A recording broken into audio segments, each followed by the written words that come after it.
Assalamualaikum semuanya. Semoga kalian semua dalam keadaan sehat dan dilancarkan rezekinya. Amin ya robbal alamin. Dikisahkan Baginda Raja menerapkan peraturan baru. Barang siapa yang berkata kasar akan dihukum 1 bulan penjara. Setelah peraturan tersebut berjalan, kini suasana kota Baghdad menjadi ramah dan murah senyum. Orang-orang saling tegur sapa dengan perkataan yang santun. Suatu ketika, saat Abu Nawas jalan-jalan ke tepian sungai, ia melihat seorang kakek-kakek sedang memancing ikan. Abu Nawas pun tertarik dan mendekati si kakek tua. "Lagi apa, kek?" tanya Abu Nawas berbahasa basi. "Dasar tolol, kau lihat kan aku sedang mancing?" jawab kakek tua. Sontak Abu Nawas kaget dengan jawabannya yang kasar, tapi ia mencoba untuk bersabar. "Udah dapat ikannya, kek?" tanya Abu Nawas kembali.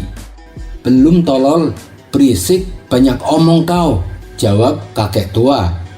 "Emang umpannya pakai apa, kek?" tanya Abu Nawas. "Ya pakai cacing lah, tolol," jawab kakek tua. "Pantesan gak dapat-dapat, coba pakai biji kurma, kek," saran Abu Nawas. "Loh, emang bisa?" tanya kakek tua. "Ya gak bisa lah, tolol," balas Abu Nawas. Saking kagetnya baru dibodohin sama orang, si kakek pun jatuh pingsan. Seseorang yang melihat hal itu segera melaporkannya kepada Baginda Raja. Maka dibawalah Abu Nawas untuk diadili. "Apa benar kau telah berkata kasar?" tanya Baginda Raja. "Benar, Paduka yang mulia," jawab Abu Nawas. "Kenapa kau lakukan itu? Apalagi kepada kakek tua? Kasihan, dia sampai pingsan, Abu Nawas," ujar Baginda Raja. "Loh, saya kan hanya membalas perkataan dia, Paduka," sahut Abu Nawas. "Apapun alasannya, kau tetap harus dihukum, Abu Nawas," timpal Baginda Raja. "Kalau saya dihukum, berarti kakek tua itu juga harus dihukum, Paduka," protes Abu Nawas. "Aduh, Abu Nawas, sama kakek tua saja kau tega menuntutnya," sesal Baginda Raja. "Paduka panggil saja dia, nanti Paduka akan tahu sendiri," terang Abu Nawas. Kemudian dipanggillah kakek tua tersebut untuk diadili. "Maaf ya, kek, kakek tahu kenapa dipanggil ke sini?" tanya Baginda Raja. "Tolol, tentu saja saya tahu," jawab kakek tua. Sontak Baginda Raja terkejut mendengarnya. "Hei kek, tolong bahasanya yang sopan. Barangkali kakek bisa kembali muda," kata Baginda Raja. "Loh, emang bisa?" tanya kakek tua penasaran. "Ya nggak bisa lah, tolol," jawab Baginda Raja emosi. Melihat reaksi Baginda Raja, Abu Nawas tertawa terpingkal-pingkal. "Bagaimana, Paduka? Apakah sidang ini mau diteruskan? Kalau begitu, kita bertiga sama-sama akan masuk penjara karena telah berkata kasar," ucap Abu Nawas sambil terus tertawa. Baginda Raja yang masih kesal dengan kakek tua memilih untuk meninggalkan ruang sidang. Kisah selanjutnya. Suatu ketika, Abu Nawas meminta Abu Jahil untuk menggantikan dirinya mengajar murid-muridnya di majelis. Karena Abu Jahil tidak menguasai ilmu agama, ia pun memutuskan untuk mengajar cara menggambar. Kemudian ia mulai menggambar buah apel di papan tulis. "Anak-anak, ini gambar apa?" tanya Abu Jahil. Serentak anak-anak menjawab, "Pantat." Sontak Abu Jahil menjadi emosi. "Kalian masih kecil tapi tidak punya sopan santun.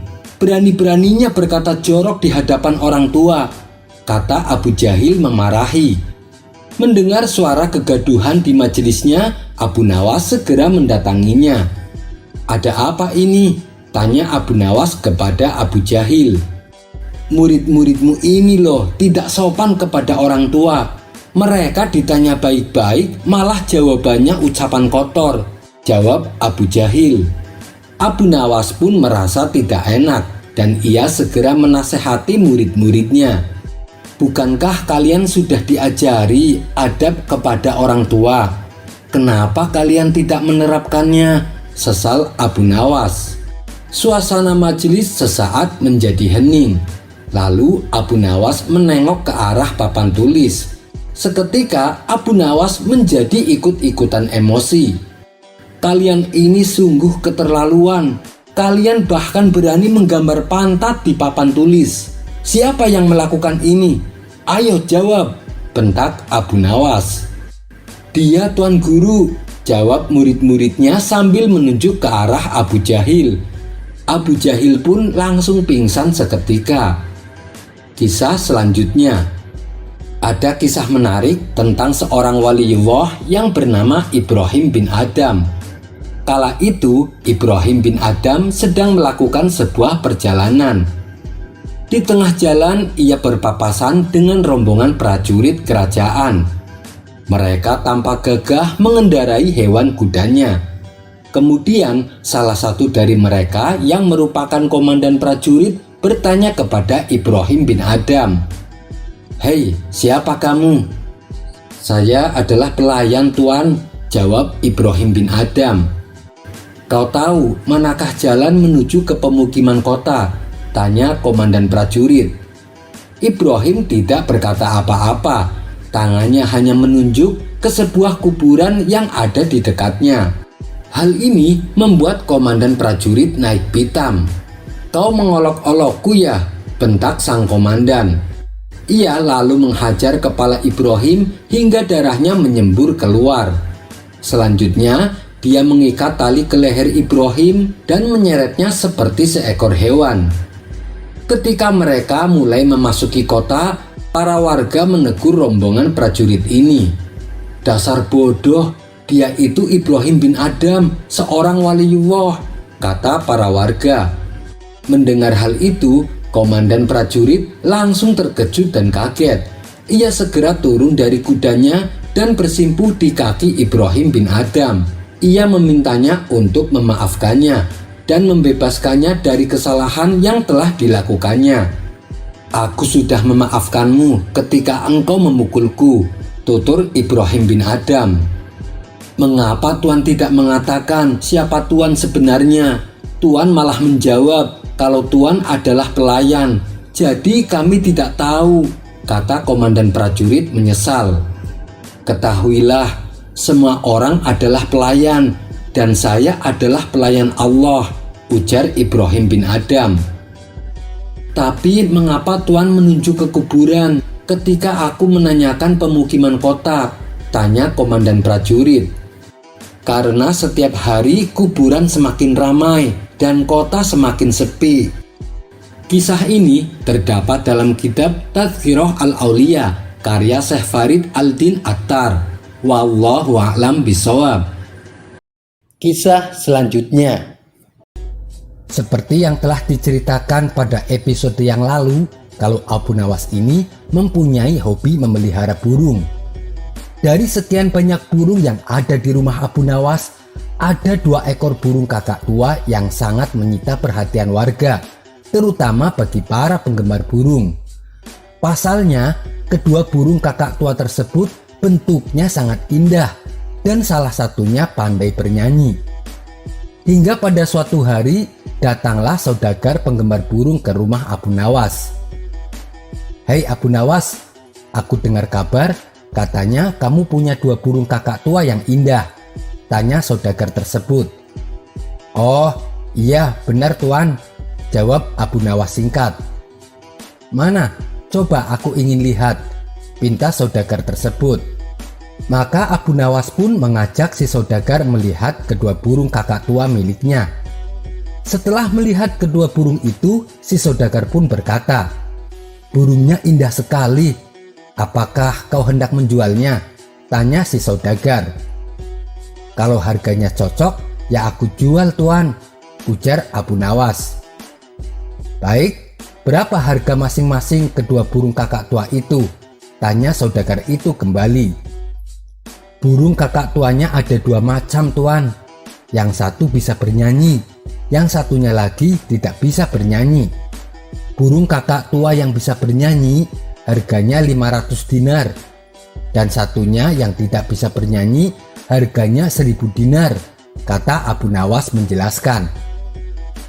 Saudagar itu pun heran dengan harga yang ditawarkan Abu Nawas. Ia lalu bertanya kepadanya, "Hei Abu Nawas, kenapa burung yang tidak bisa bernyanyi malah harganya lebih mahal?" Abu Nawas menjawab, "Sebab burung yang tidak bisa bernyanyi itulah si pencipta lagunya, sedangkan satunya cuman hanya menyanyikan saja." Si saudagar kaya itu pun geleng-geleng kepala mendengar penjelasan Abu Nawas. Cerita yang kedua.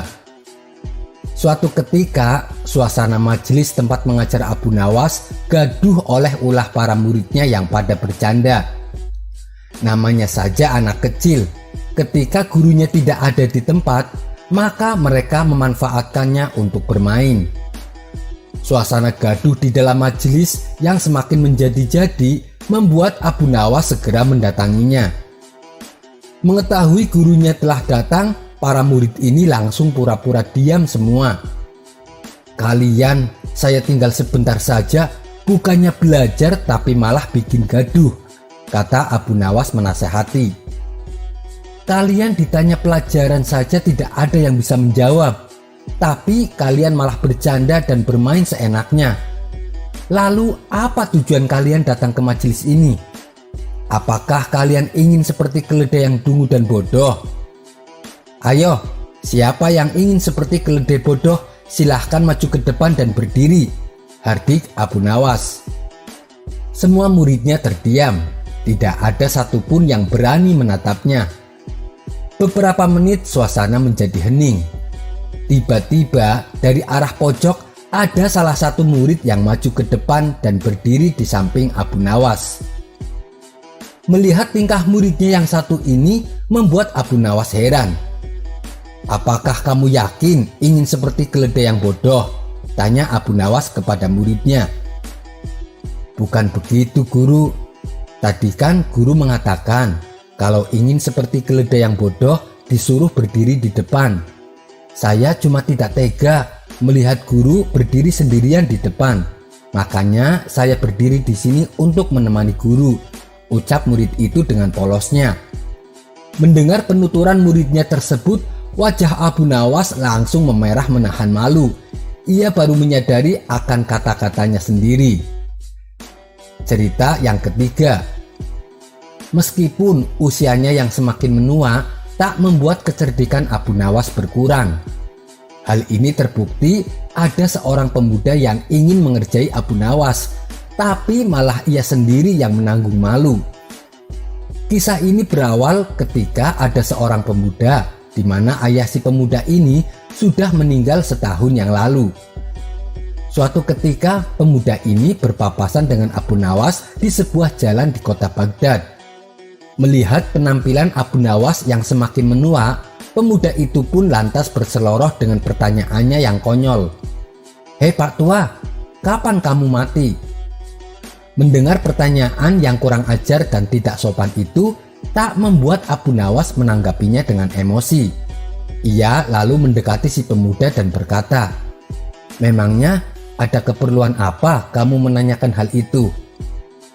Pemuda itu menjawab, "Begini Pak Tua, kalau kamu mati, saya mau titip surat buat almarhum ayah saya yang telah mati setahun yang lalu," ucap si pemuda sambil menahan tawanya. Dengan bijak Abu Nawas menjawab, "Terima kasih atas kepercayaanmu kepada saya, tapi saya mohon maaf yang sebesar-besarnya karena saya tidak bisa memenuhi permintaanmu." "Memangnya kenapa Pak Tua?" tanya pemuda itu cengengesan. Lalu Abu Nawas menjawab, "Sebab saya tidak tahu arah jalan mana menuju ke neraka jahanam." Mendengar jawaban Abu Nawas itu, si pemuda yang tadinya cengengesan mendadak mukanya berubah langsung menjadi kecut. Ia pun langsung pergi berlalu meninggalkan Abu Nawas. Kisah selanjutnya. Abu Nawas kali ini benar-benar kena sial. Pasalnya, ia kedapatan membawa minuman keras oleh beberapa prajurit kerajaan yang kebetulan sedang tugas patroli. Tanpa basa-basi, mereka langsung menyeret Abu Nawas untuk dibawa ke istana. Abu Nawas tak bisa berkutik apalagi mengelak dari kesalahannya, sebab ia tertangkap tangan bersama barang bukti sebotol minuman keras. Walhasil, ia harus siap-siap menerima hukuman. Tapi bukan Abu Nawas namanya kalau ia tidak bisa lolos dari jerat hukuman yang akan menimpanya. Sesampainya di dalam istana, Abu Nawas segera berlari menuju singgasana raja dan duduk di atasnya. Kebetulan saat itu Baginda Raja sedang berada di kamarnya. Tak hanya itu saja, Abu Nawas juga mengangkat kaki dan menyilangkan salah satu kakinya, seolah-olah dialah rajanya. Melihat kejadian itu, beberapa pengawal kerajaan sangat marah. Mereka menilai bahwa siapapun tidak berhak duduk di singgasana raja kecuali raja sendiri. Barang siapa yang menempati tahta raja termasuk dalam kejahatan yang besar dan hukumannya adalah hukuman gantung. Maka para prajurit langsung menarik Abu Nawas dengan keras hingga ia jatuh tersungkur ke lantai. Mereka juga memukuli Abu Nawas bertubi-tubi. Menjeritlah Abu Nawas sekeras-kerasnya. Ia menangis sejadi-jadinya. Namun hal itu tak diperdulikan oleh para prajurit. Mereka terus saja memukuli Abu Nawas. Abu Nawas pun semakin keras tangisannya. Mendengar ada kegaduhan di ruang istana, Baginda Raja langsung terbangun lalu segera keluar dari kamarnya. Betapa kagetnya Baginda Raja. Ia melihat Abu Nawas sedang dipukuli oleh pengawal kerajaan. "Wahai pengawal, apa yang kalian lakukan?" tanya Baginda Raja. "Ampun Baginda, Abu Nawas telah lancang duduk di singgasana Paduka. Kami terpaksa menyeret dan memukulinya," jawab salah satu pengawal. Sesaat setelah itu, Abu Nawas tiba-tiba saja kembali menangis. Tangisannya sengaja ia buat kencang sekali sehingga banyak menyita perhatian penduduk istana lainnya. "Sudah Abu Nawas, hentikan tangismu." "Benarkah yang dikatakan pengawal itu?" tanya Baginda Raja. "Benar Paduka," jawab Abu Nawas. Baginda Raja sangat terkejut dengan penuturan Abu Nawas. Jika sesuai peraturan yang ada, Abu Nawas memang harus dihukum mati. Namun Baginda Raja tak sampai hati melaksanakannya, mengingat begitu banyak jasa yang diberikan Abu Nawas kepada kerajaan. "Sudahlah Abu Nawas, tak usah menangis. Jangan khawatir, aku tidak akan menghukummu. Cepat hapus air matamu," ucap sang raja. "Wahai Baginda, bukan pukulan mereka yang membuatku menangis. Aku menangis karena kasihan terhadap Paduka," ujar Abu Nawas yang membuat raja tercengang.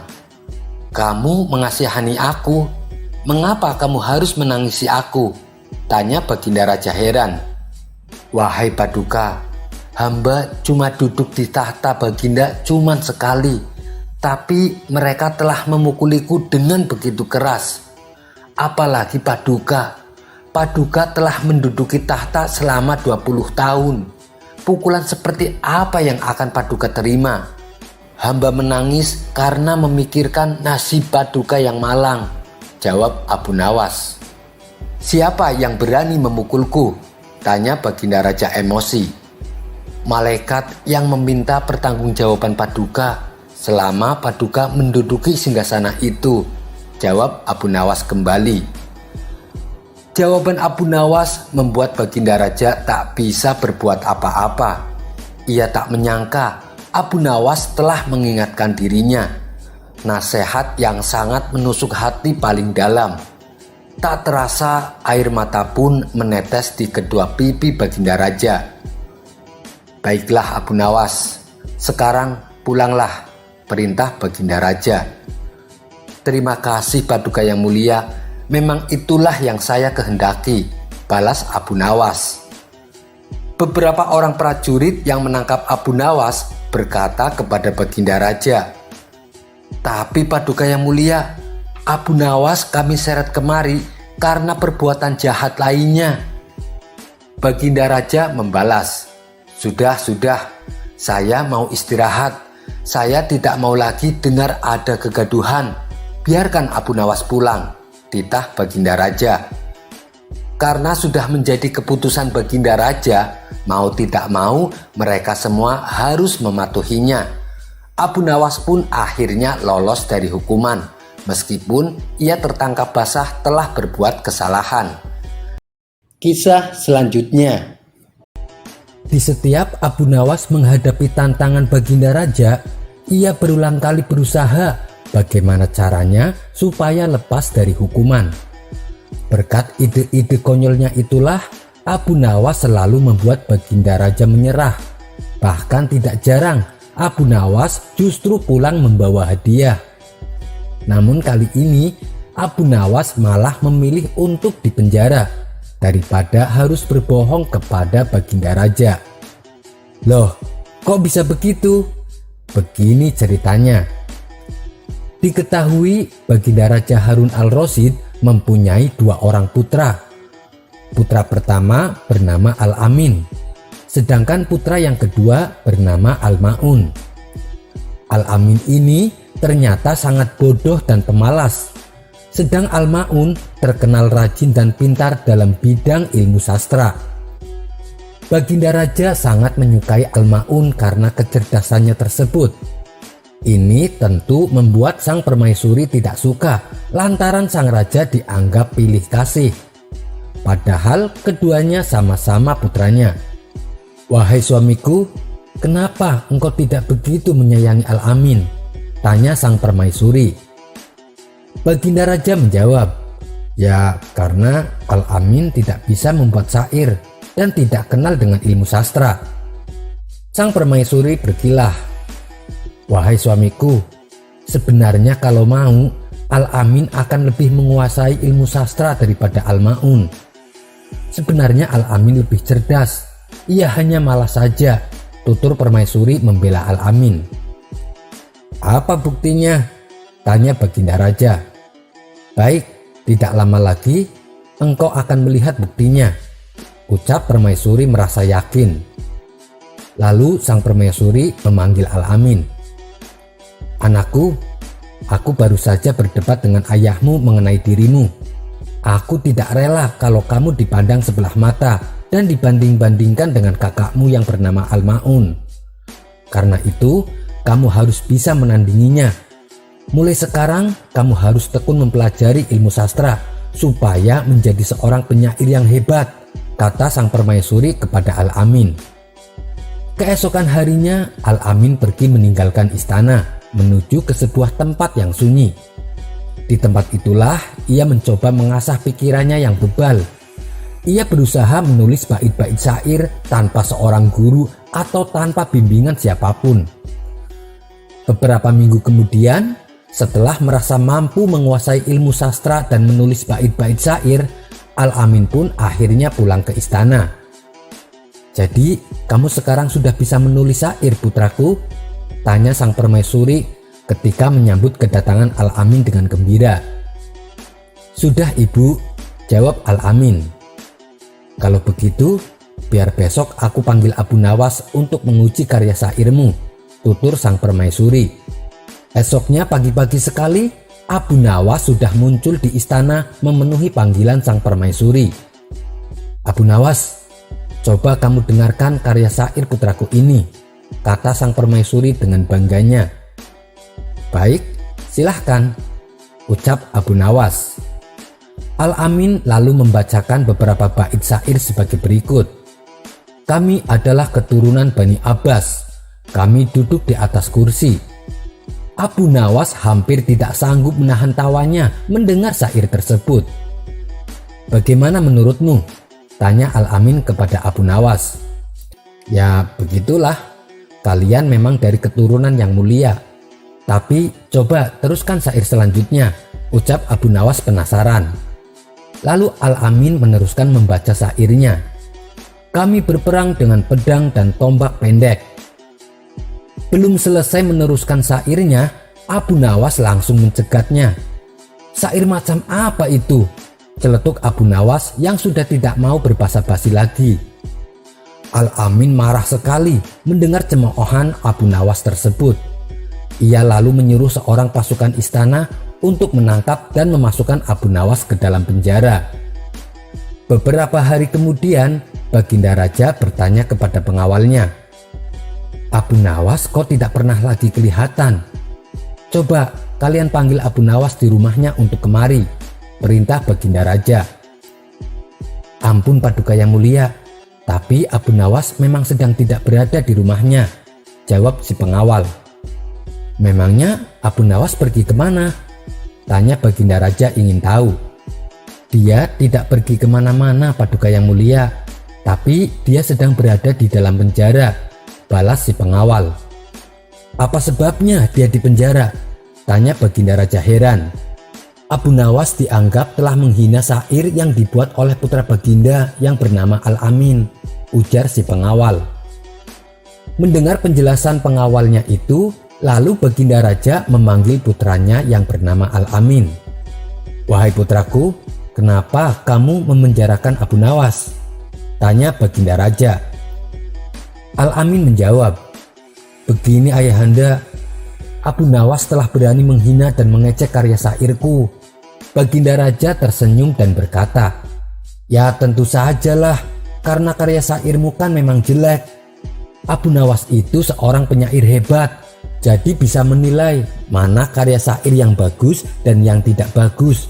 Lagi pula, apa yang ia katakan itu jangan kamu anggap sebagai ejekan, melainkan sebuah kritikan yang harus kamu terima dengan lapang dada," ujar Baginda Raja menasehati. "Baiklah, kalau begitu, beri lagi aku kesempatan waktu untuk memperbaiki karya syairku," kata Al-Amin sambil beranjak pergi. Untuk kedua kalinya, Al-Amin pergi ke tempat yang sepi guna mengasah pikiran dan mendalami ilmu sastra agar bisa menulis syair yang benar-benar bagus, tidak seperti sebelumnya. Dan beberapa hari kemudian, ia pun pulang ke istana. Esoknya pagi-pagi sekali, Baginda Raja Harun al-Rasyid, Abu Nawas, dan beberapa penyair sudah berada di istana. Rupanya pertemuan itu sudah diatur oleh sang permaisuri. Beliau ingin mereka mendengarkan syair karya putranya yang baru saja pulang mendalami ilmu sastra. "Mari kita dengarkan karya syair putraku Al-Amin ini," kata sang permaisuri. "Baik, silahkan," sahut Abu Nawas. Al-Amin pun mulai membaca syair karyanya. "Hai binatang yang duduk bersimpuh, rasanya tidak ada yang setolol kamu. Kamu seperti hidangan kinafah yang diolesi dengan minyak biji hardal dan minyak sapi yang kental, seperti warna seekor kuda belang." Setelah selesai membaca syairnya, sang permaisuri bertanya kepada beberapa orang penyair yang ikut mendengarkan, "Bagaimana menurut kalian?" Mungkin karena takut mendapatkan hukuman, mereka berpura-pura memuji syair putra mahkota Al-Amin. Sedangkan Abu Nawas malah beranjak dari kursi tempat duduknya. "Kamu mau kemana Abu Nawas?" tanya Baginda Raja. Abu Nawas menjawab, "Saya lebih suka balik ke penjara saja daripada mendengar syair macam ini." Mendengar penuturan Abu Nawas itu, Baginda Raja pun tertawa terpingkal-pingkal. Sementara sang permaisuri hanya bisa duduk terdiam. Kini ia sadar dan yakin bahwa putranya Al-Amin memang tak pandai membuat syair. Sekian dulu perjumpaan kita kali ini. Sampai bertemu lagi di kisah selanjutnya. Terima kasih yang sudah subscribe dan setia menonton channel ini. Wassalamualaikum warahmatullahi wabarakatuh.